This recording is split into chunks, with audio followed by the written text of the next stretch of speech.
All right. Hey, welcome everyone to the Lazy Lab podcast. I'm your host, Matt Kuchera, and I have some friends with me from Freedom Service Dogs today, Nadine Pace, Karen Alland, and Chris Boyer.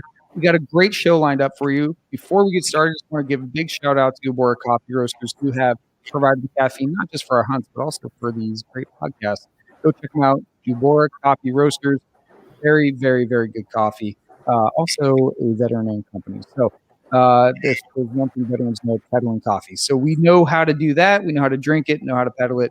And now I have my friends on the show here. We're going to talk about Freedom Service Dogs. So welcome to the show, everyone. Thank you. Thank you. So we were just talking before the show started, and we were talking about our different roles and everything that we do off there. But I wanted to go ahead and give an opportunity to talk about Freedom Service Dogs and what it is and what you provide for the veterans of the United States of America.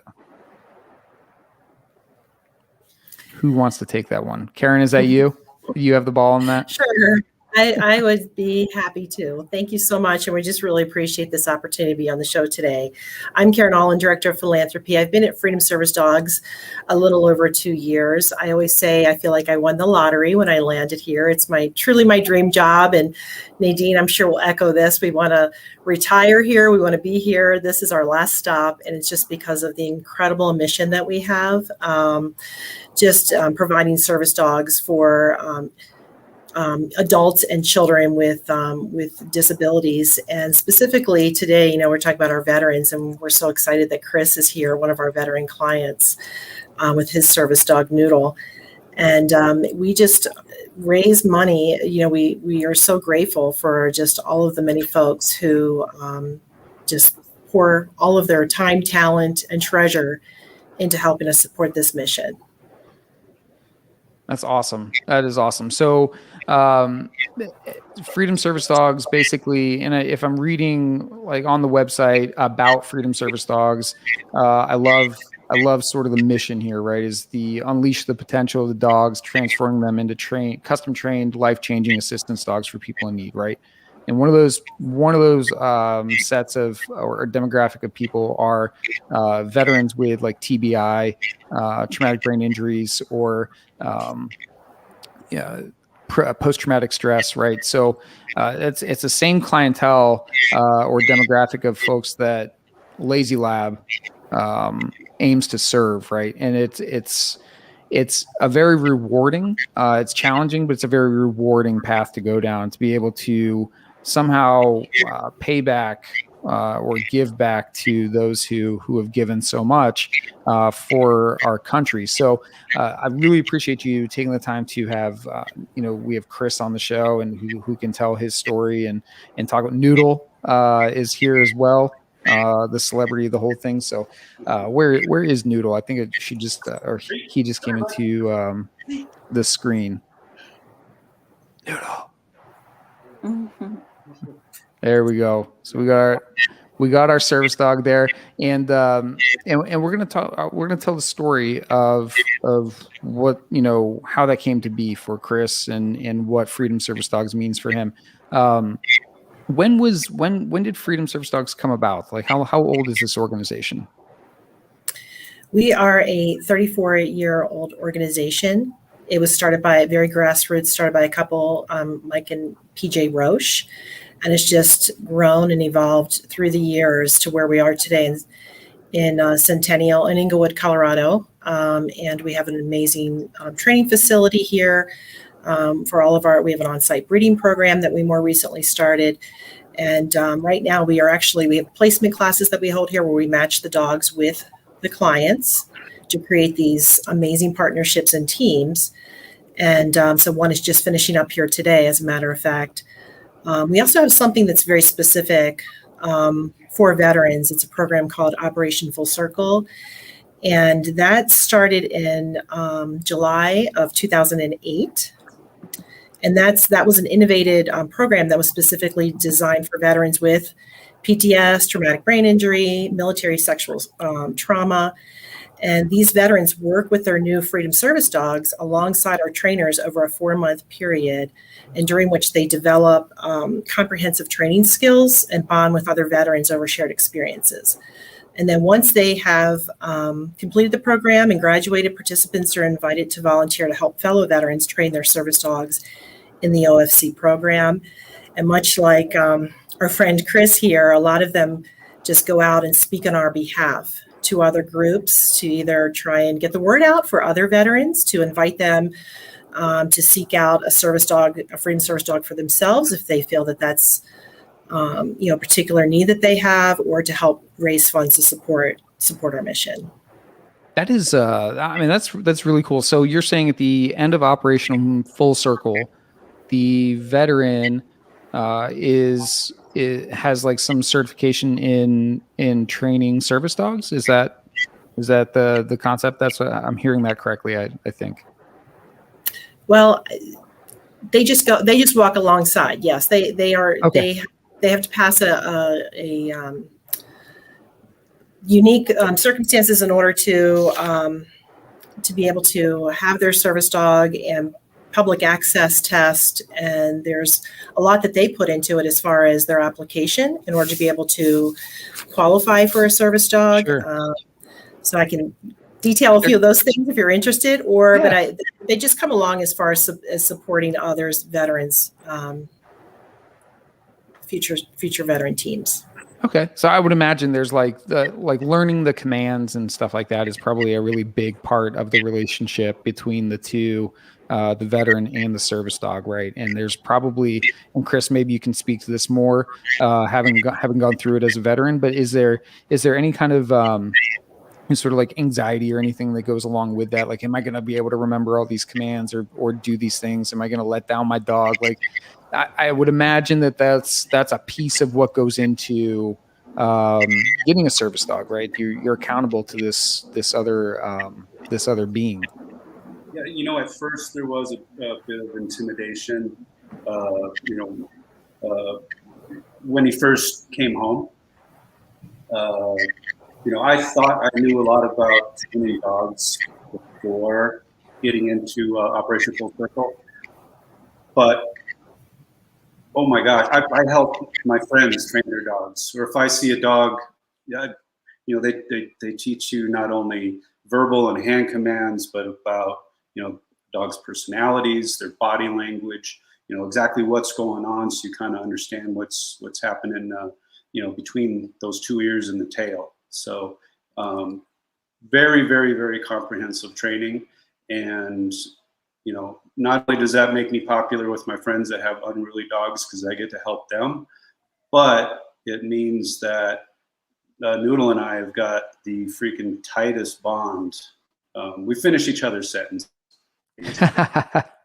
And in the past too, their Freedom Service Dogs training is very comprehensive because the relationship doesn't end when the dog goes home and when you get your graduation certificate. That's just the beginning of it. So like if there's any behavior issues that you need help with, help training through, I've gone into the facility. Trainers have come to my house a couple times, and even like every day for about a week to help work through it and train me how to train him. Awesome. That's super cool. And I want to know more about your story, but I think I'm going to throw it over to Nadine for a minute. I wanted to kind of get an idea of where do the dogs come from, as far as like how do they source the dogs? Like how do you get the dogs for the vets for them to be matched up? And also like if that's coming from like a puppy, obviously a puppy's not ready to be a service dog. So what do you guys do with the puppies at that point in time, like until they are ready to be trained as service dogs?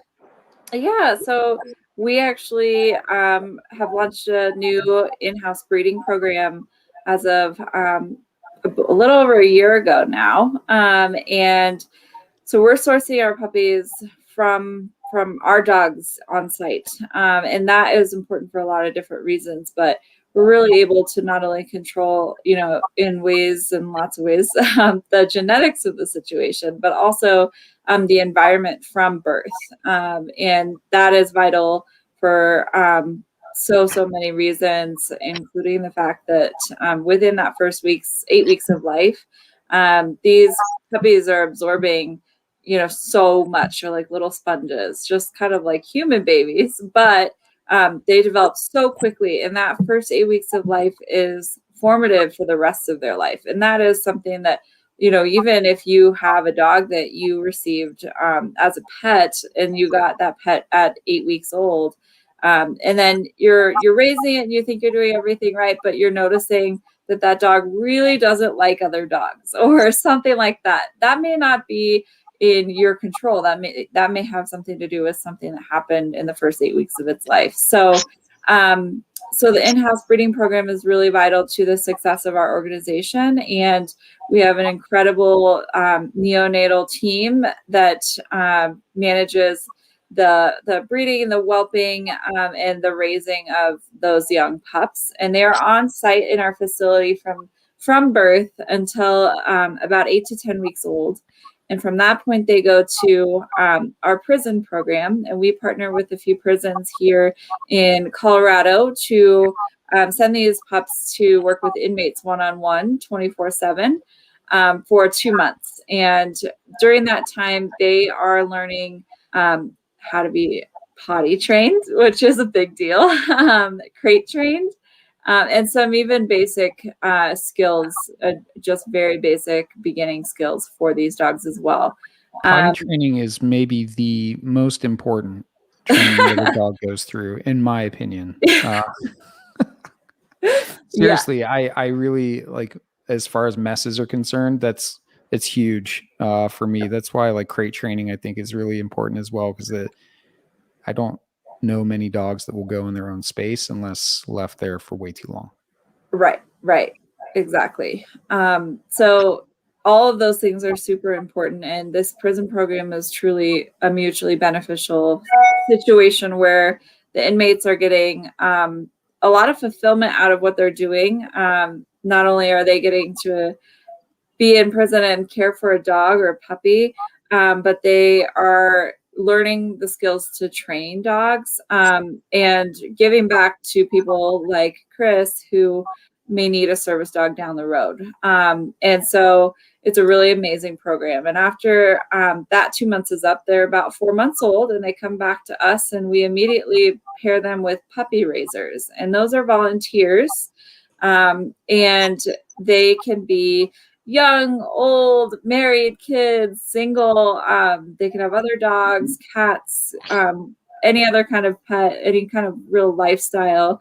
Doesn't have to be in Colorado, can be nationwide. And our puppy development team takes over and helps really support them through the next 9 or 10 months of their life. So they stay with a puppy raiser from about 4 months old to about 13 or 14 months old.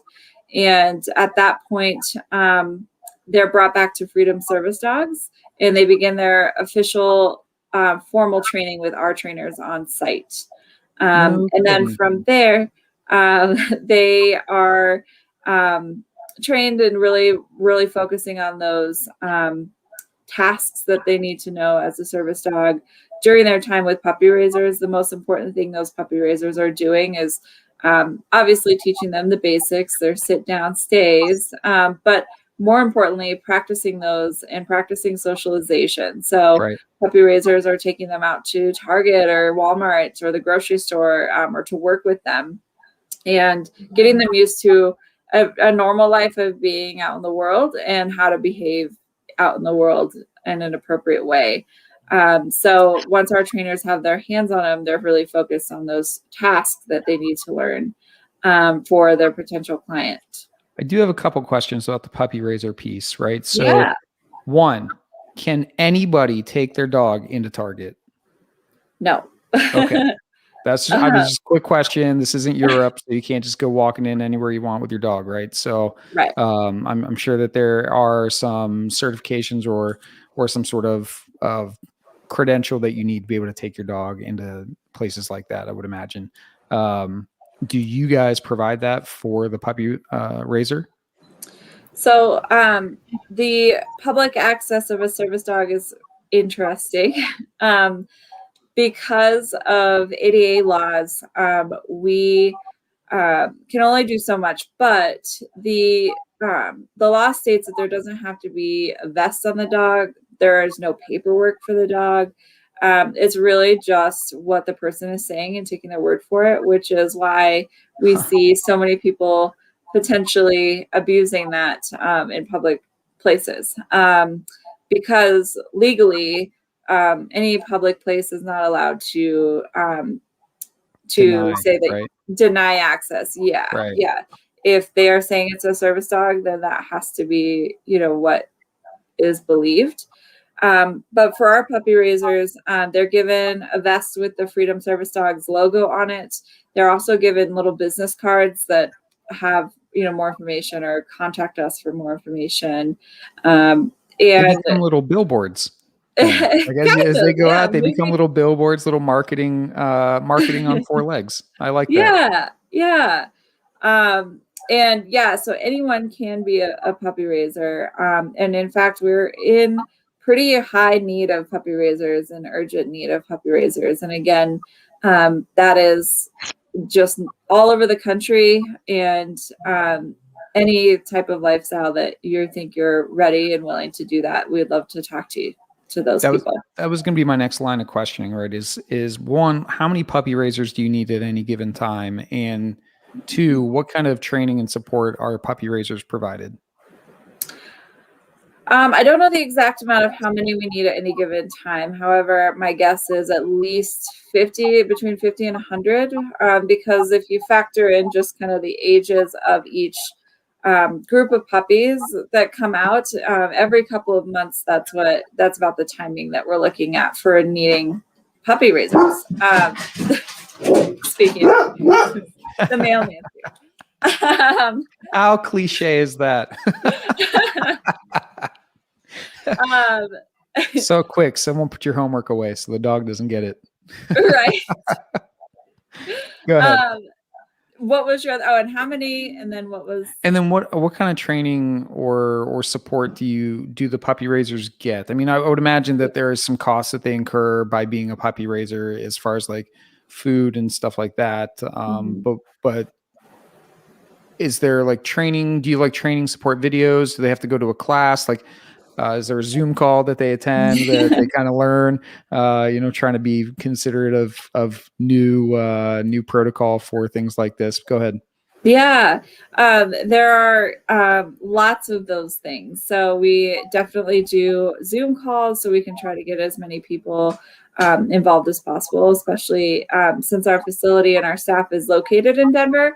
That's the easiest way to reach as many people as we can. However, our puppy development staff is made up of 3 very talented people, very knowledgeable people, one of which is a dedicated trainer for the puppy group with the puppy raisers. And they do a lot of one-on-one meetings.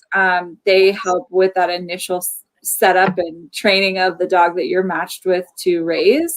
And so there's a lot of resources, and of course they're always available to help. If out of state, I believe that they're trying to get out in person to those folks about quarterly to visit with them and help answer questions and things like that. For areas where we kind of have hubs or multiple puppy raisers, we really want and encourage and even lead some group outings so that we can all practice together. So everybody goes to Home Depot and spends an hour or so there and working on any issues that they may see come up as a group. And there's also a Facebook group where all the puppy raisers are able to interact and ask questions to each other, see if anybody else is having the same issue or celebrating the same things, and sharing photos as they grow and things like that. Very cool. Very cool. So you heard it here, folks. You need to go volunteer to go be a puppy raiser. I mean, gosh, it sounds fun. They were already potty trained, thanks to the prison program. They are crate trained. They, I would assume, are sleeping through the night. That's another thing that people worry about with puppies, right, is that they yelp and they are not sleeping through the night because they have to go and potty. Mhm. Are they chewing on? Are they past the chewing phase? That's another barrier to entry for people with puppies, right? I There's the mean, chewing phase. every dog is different, right? But these dogs should be kind of with someone in your family or in your household that's with them all the time because they're going Yeah. everywhere. But yeah, that's a good point. And the one thing I will say too is a lot of people have hesitancy for two reasons. One, they're not potty trained and they don't want to do it, but you just said it, they are, which is awesome. And then two, I can't imagine giving this puppy away at the end of this and, saying goodbye. And just speaking from experience, for me, I've done it twice. One time, the dog did not make it, and I was able to adopt that dog as my own pet. Cool. And then another time, the dog did make it. And what they tell you from the beginning is it is really, really powerful to see those dogs with their person and see that bond. And that's absolutely true. And I'm sure that Chris can kind of speak on behalf of him talking to Noodle's fosters and everything, before or right after he received Noodle.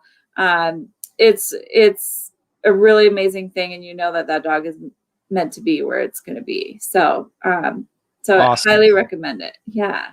So that was going to I was going to transition over to Karen and kind of talk through that, right? Like, what is the selection process, both from dog and participant, right? So, or recipient of service dog. So I think it's important to me, and Nadine kind of hit the nail on the head.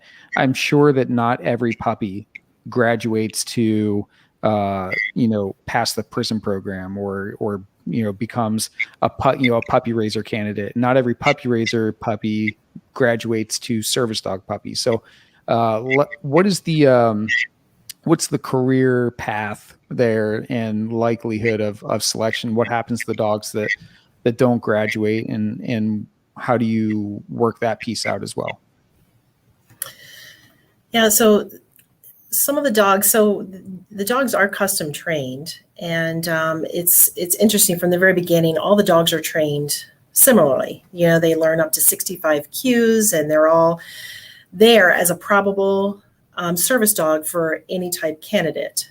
But then once the trainers start working with the dogs and they see their skill set, for instance, there's some adults that might need a dog for brace and balance. So they're going to need a larger dog, that someone can really kind of put their hand on if they need to help them get up off the floor or, just in helping with walking.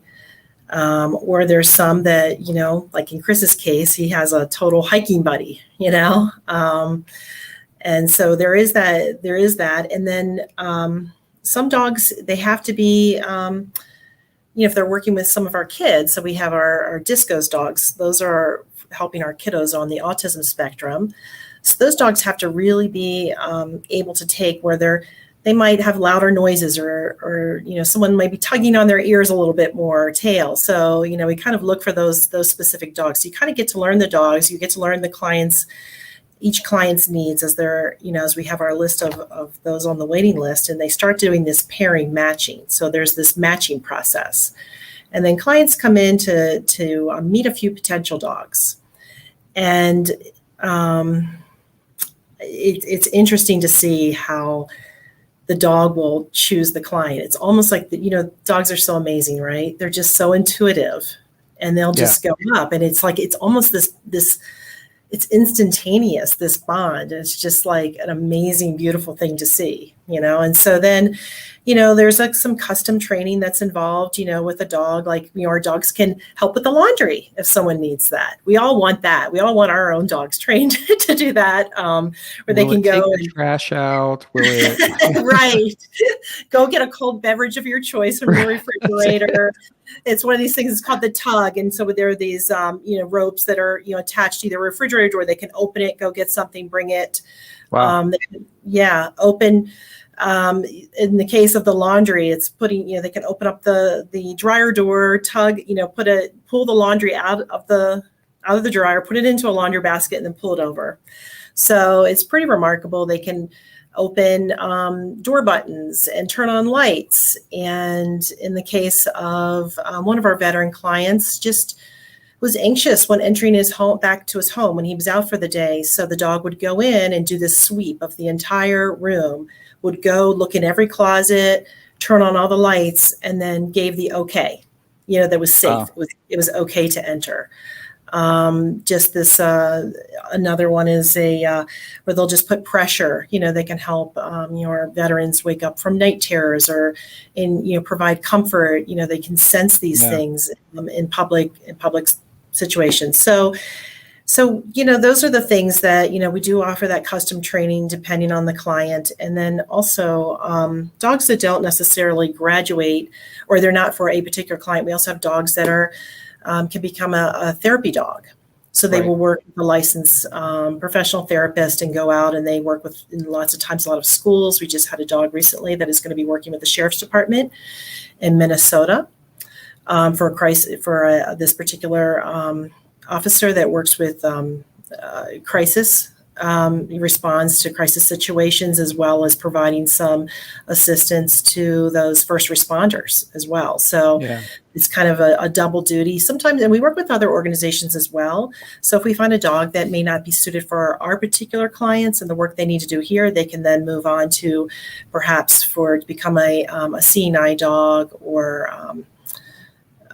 there's other, with other types of nonprofit organizations. You get them to be a hunting dog, they have to gun noise, they can point, they, that could be beneficial as well. Like I'm not like partially funny, but also it's one of those things that there is a safety aspect to having a hunting buddy as well that has 4 legs, right? They can really. I've read stories of like pointers that identify, a snake in the woods or something like that maybe you wouldn't have seen, but they picked up on because their smell or their instinct. That's definitely a cool. Just trying to segue into Lazy Lab a little bit here, right? Yeah, absolutely. The hunting side of it, but no, that's phenomenal. So how in the pairing matching process, the dogs are there. These dogs have been identified as, meeting some of the capabilities that are required for a class of veterans. And the dogs are brought to meet the class, and the dog kind of selects the vet most times. Am I getting that right? Karen froze. Chris, I'll unmute you, Chris. Hold on a second.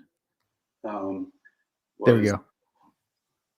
The trainers would have in mind a match already for the dog and the veteran, and they would introduce us to each other. So in my personal case, on the first day of matching, I was introduced to one dog, hung out for a bit. Apparently that wasn't the match.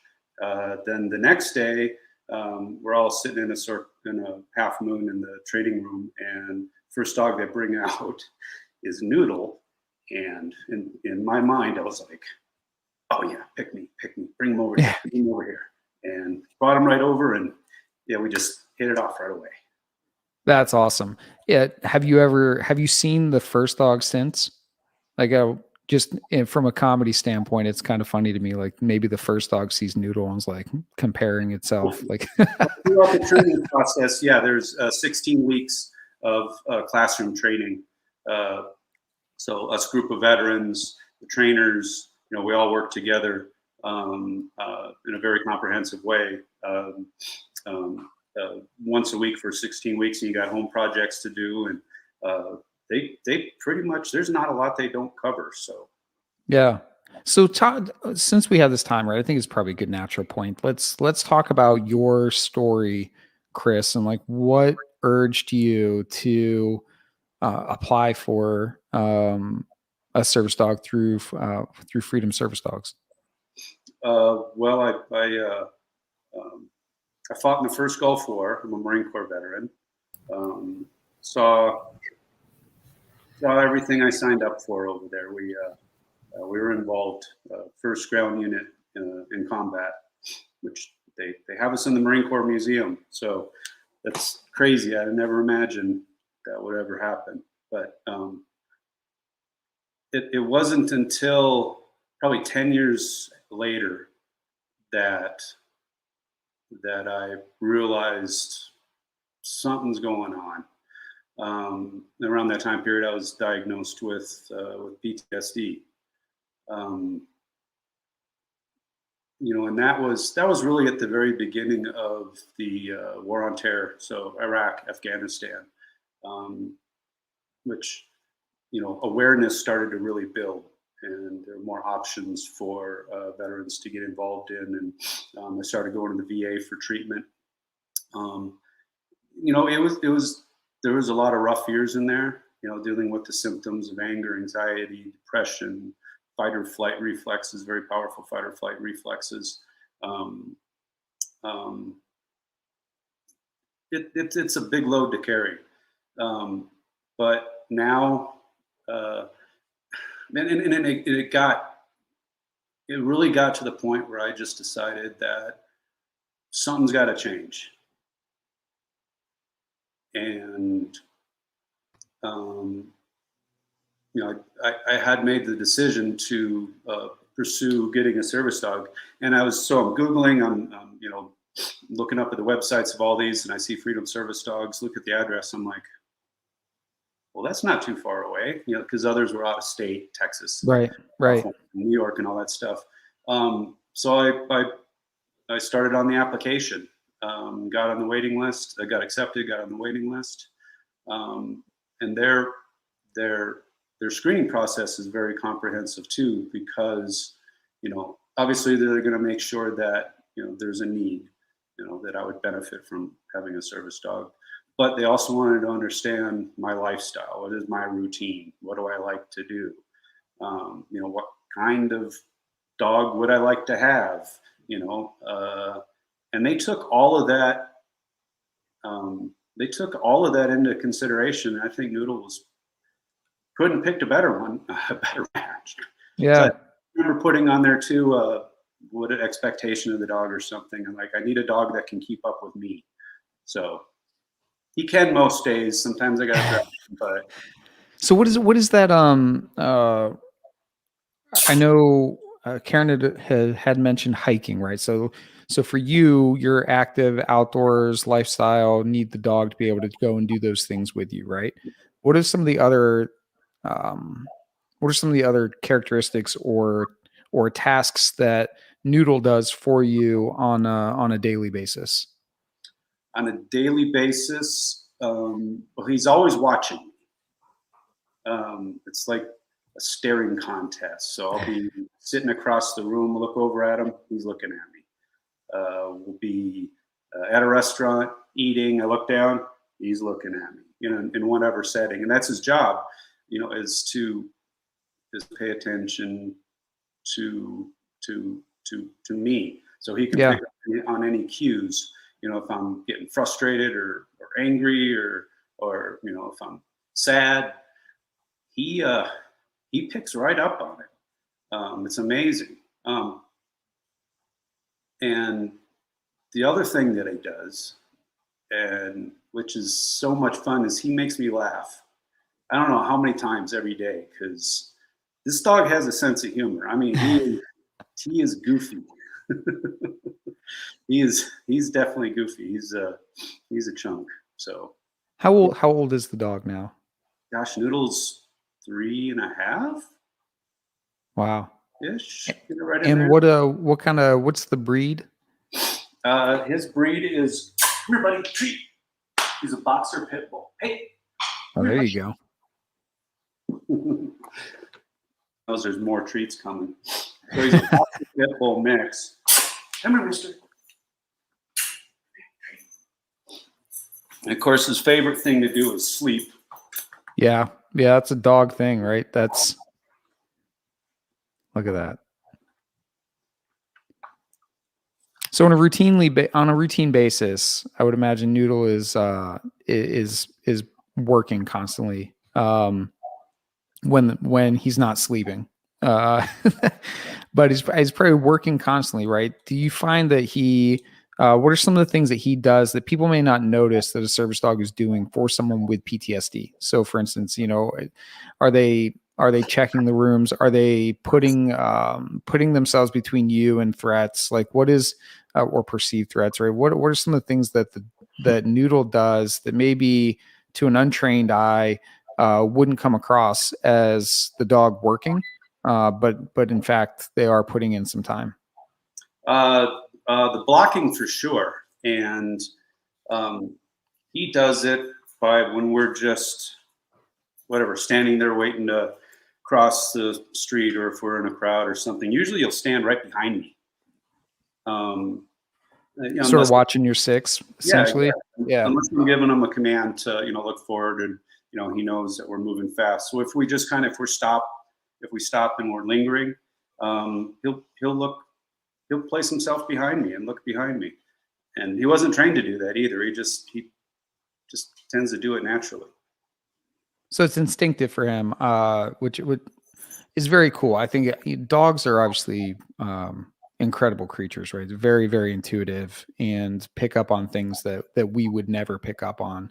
So I think it's very cool. How is the bond with Noodle? How has that improved your frame of mind and your ability to cope with the symptoms of PTS? Well, I know he's always there. Yeah. So it's a 100% reliable go-to. Yeah, and that's yeah. It's important to point out. I mean, I would imagine that there are some accountability things, or there are things that you that help you, right, cope with your symptoms, right? It's very, very difficult. I don't know if you have some of the sleep related symptoms as well, but if Noodle's helping you through those, I mean, that's I have a hard time like capturing it for folks like that have no connection to the military. They don't really understand it. They think everyone has PTS. Like you don't understand like how that carries along with a veteran that does have it. And one of the most detrimental aspects of it is the effect it has on your ability to get a good night of sleep, and how much havoc that wreaks on someone, just anyone, name your person. But when you add to that, there's an emotional or traumatic event that has happened to this person.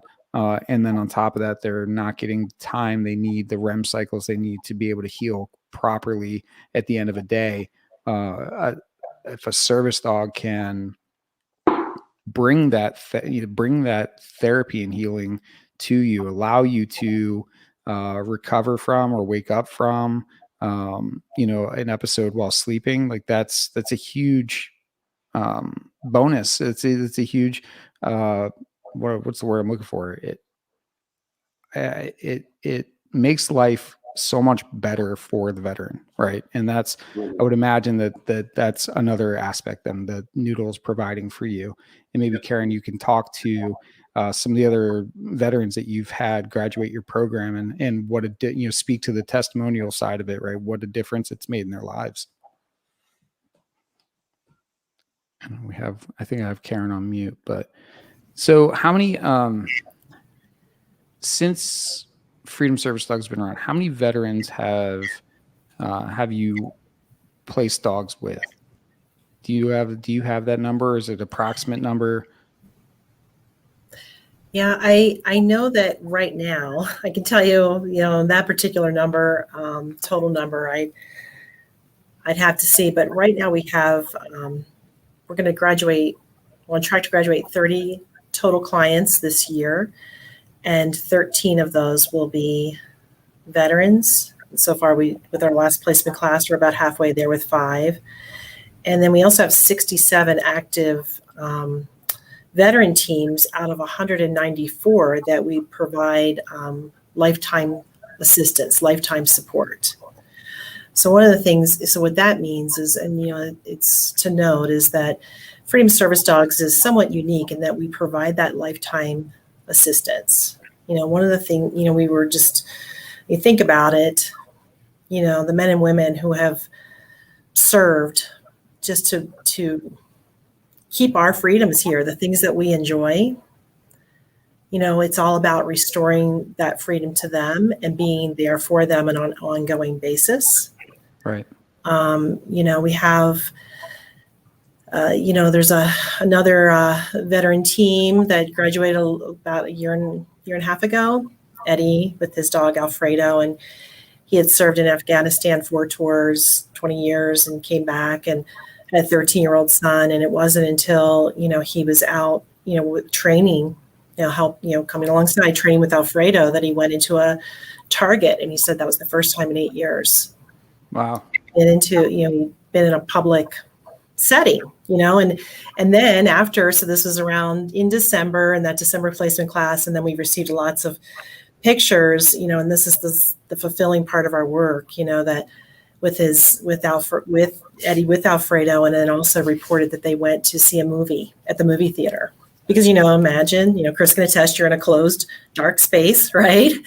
Alfredo had his head on Eddie's foot the whole time, and he was able to go there with his 13-year-old son and see, I think it was Jumanji 2 or something. And I get a little choked because I have kids. They're, and I just think back to their ages, their teenage years. And I know as when you're as a veteran is serving, sometimes they miss out on some of those really important milestones.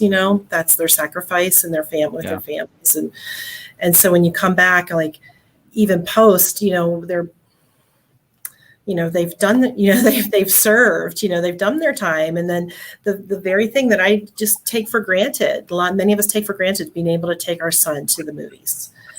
And, Nadine just became a new mom. And so, it's like, we just, that congrats, able to provide those things. And, it was a wonderful thing to be able to hear that, that when you look at it, is that we can, then we're part of the process. We feel very honored to be part of that process, that we then can help restore those same freedoms that they've helped us have back to them. Yeah. And so, and the lifetime assistance, we'll fly, we can go to anywhere any veteran is across the country if they need help, if they need an additional skill, things that Chris was describing. We do serve all of our clients nationally. And a dog will serve about 8 to 10 years, and then they're just like people, after that time, they, retire.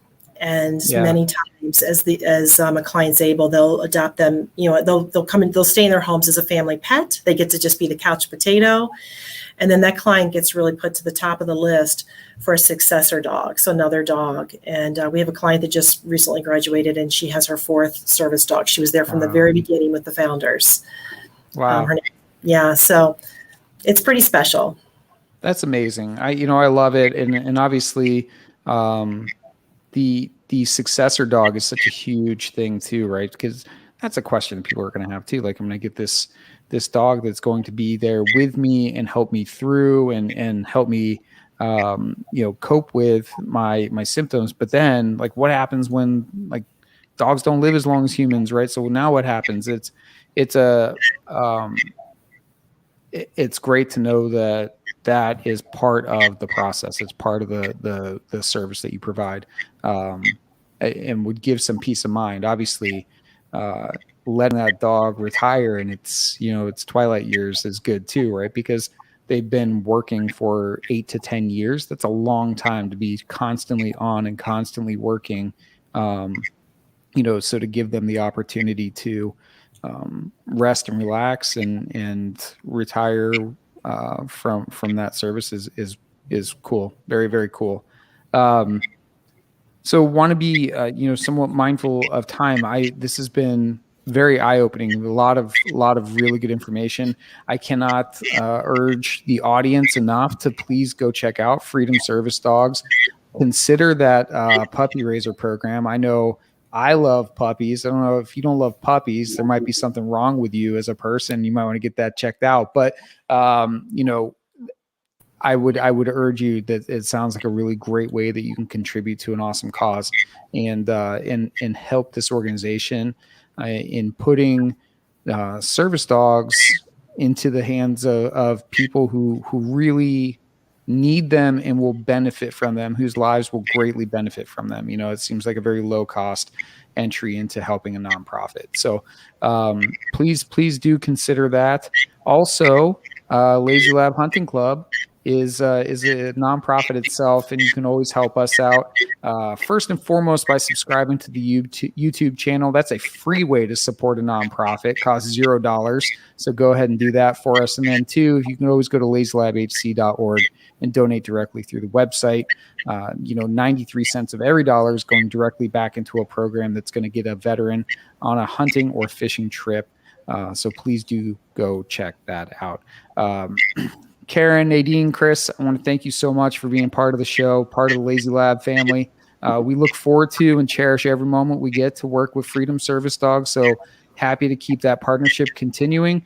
It's an amazing bit of work that you guys are doing across the country for not just veterans, but other folks who need service dogs as well. So thank you and keep up the good work. Keep hard charging. If anything I can do to help, please do let me know.